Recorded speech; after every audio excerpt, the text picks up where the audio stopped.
Assalamualaikum warahmatullahi wabarakatuh. Perkenalkan, saya Okta Gengga Erinda, NIM 231110003409. Kali ini saya akan membuat video sebagai pengganti presensi saya pada bab 7, yaitu analisis situasi dan kondisi. Pendefinisian masalah secara umum.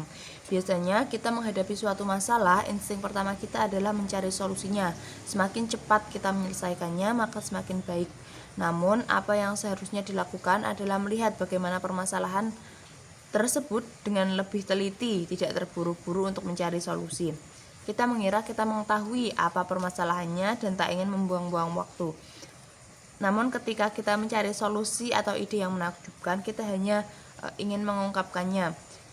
Maka kita harus berhenti untuk merefleksikan semua aspek permasalahan kita terlebih dahulu untuk membuat kita frustasi.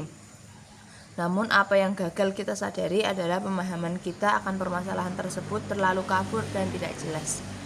Sebagaimana pengusaha profesional di dunia bisnis harus bisa membuat keputusan yang memerlukan pemecahan masalah. Pada subbab ini akan dibahas permasalahan umum apa saja yang memerlukan pemikiran kreatif. Yang pertama ada kita menyelidiki apa yang tidak bekerja dengan benar. Terus bagaimana bisa saya menggunakan waktu saya dengan lebih efisien, standar atau tujuan yang tidak tercapai apa saja. Terus bagaimana bisa menyelesaikan konflik di tempat kerja, apa yang ingin dicapai, perubahan ide, sistem kontrol, apa yang bisa kita atur dengan lebih baik, apa yang tak pernah saya lakukan dan ingin saya lakukan.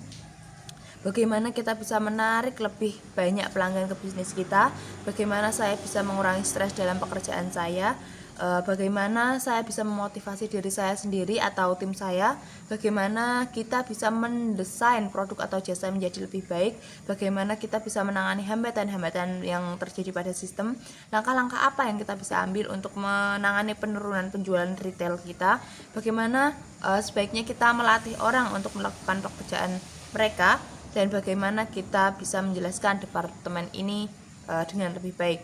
Nah, salah satu pendefinisian masalah bisa didefinisikan dengan kanvas 5W1H. Kanvas tersebut mencakup apa, mengapa, di mana, siapa, kapan, dan mengapa. Apa berarti apa fakta-faktanya, apa yang telah Anda coba lakukan untuk memecahkan masalahnya, apa yang bekerja dan apa yang tidak bekerja, apa yang Anda coba capai, dan buat sketsa dari target atau tujuan Anda. Yang kedua adalah mengapa. Mengapa menjadi cara untuk belajar dan memperoleh pemahaman lebih dari setiap isu yang ada. Kita tidak berhenti melakukan sebagai orang dewasa karena kita mengira kekanak-kanakan atau kita sudah tahu semua jawabannya. Tanyakan mengapa setidaknya 5 kali sehingga Anda menyadari dasar dari suatu masalah atau target. Yang ketiga adalah di mana. Di mana Anda bisa menyelesaikan masalah ini, di mana Anda bisa menemukan bantuan tambahan dan menemukan tempat atau lingkungan terbaik untuk menyelesaikan tantangan atau menjalankan solusi Anda. Yang keempat adalah siapa yang bisa membantu Anda menyelesaikan masalah ini, siapa yang paling diuntungkan dari penyelesaian masalah tersebut. Yang kelima adalah kapan Anda memerlukan solusi Anda, dengan kata lain, kapan tenggat waktu yang Anda berikan.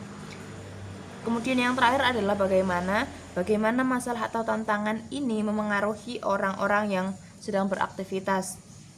Jelajahi dampak masalah Anda terhadap tugas, departemen, sumber daya, produk, dan alat-alat tertentu.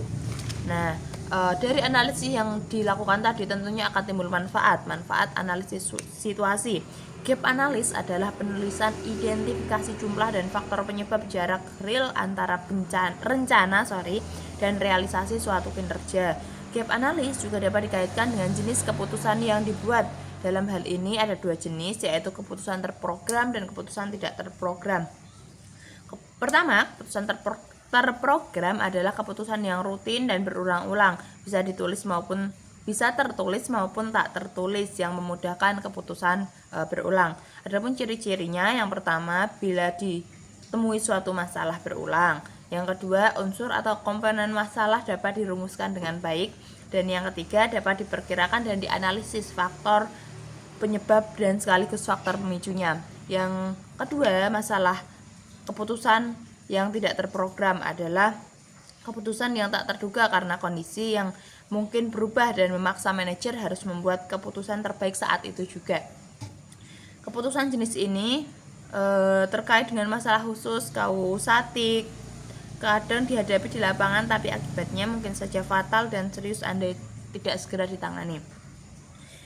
Nah, kemudian manfaat dari analisis situasi tadi, yang pertama, memberikan wawasan yang lebih baik atas penyebab-penyebab tersembunyi permasalahan, yaitu bagaimana dan mengapa ada masalah ini.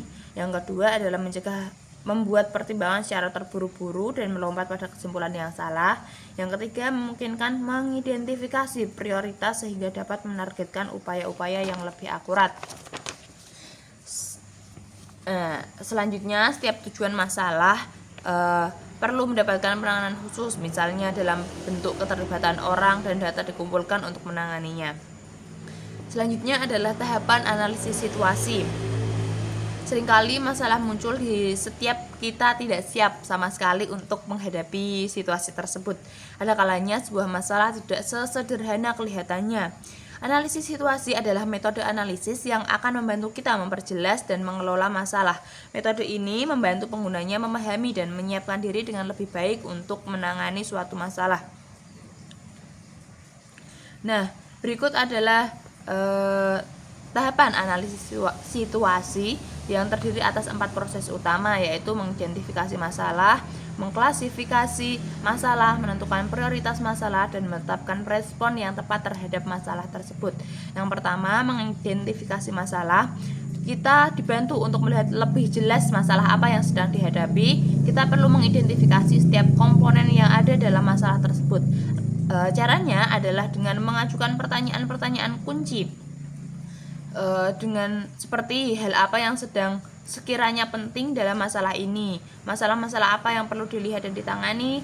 Ada kalanya kita sudah tahu apa yang harus dilakukan dengan sejumlah masalah, tetapi sebuah situasi yang kompleks sangat mungkin memiliki berbagai lapisan masalah.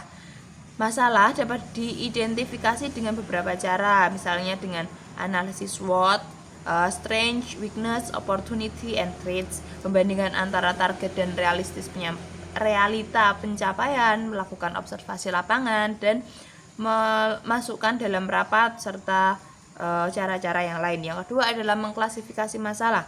Masalah-masalah yang sudah teridentifikasi tadi di proses sebelumnya yang masih bersifat kompleks, umum, dan tidak spesifik, kemudian diklasifikasikan. Dalam hal ini, masalah-masalah tersebut perlu diklasifikasikan sehingga menjadi masalah-masalah tunggal. Mengklasifikasi masalah kompleks dilakukan dengan cara memisahkan secara horizontal dan vertikal. Yang ketiga adalah menentukan prioritas masalah. Tidak semua masalah memiliki tingkat kepentingan yang sama, meskipun setiap masalah yang terkumpul layak mendapat perhatian. Nah, selanjutnya, dalam menentukan prioritas, kita memungkinkan berpendapat bahwa masalah yang paling kritis di mata kita adalah juga yang paling kritis di mata orang lain. Tetapi saat semua masalah sudah diatur menurut urutan prioritasnya, kita akan melihat bahwa mencari pembenaran atas masalah yang kita pilih tidaklah mudah.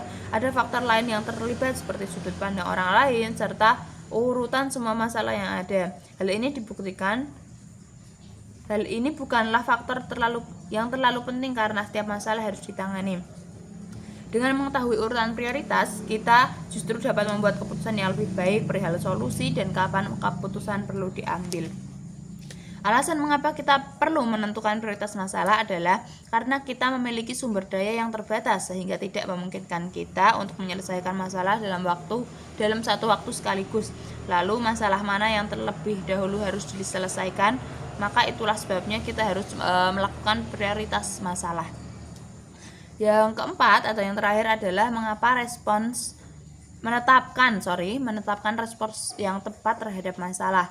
Setelah berhasil mengidentifikasi, mengklasifikasi, dan juga menentukan prioritas, maka akan tugas kita yang terakhir adalah menetapkan respons terhadap masalah yang sedang terjadi. Di tahapan ini kita bertanya apa yang perlu dilakukan setelah ini, oleh siapa, kapan, dan pertanyaan yang perlu diajukan untuk menetapkan respon yang tepat.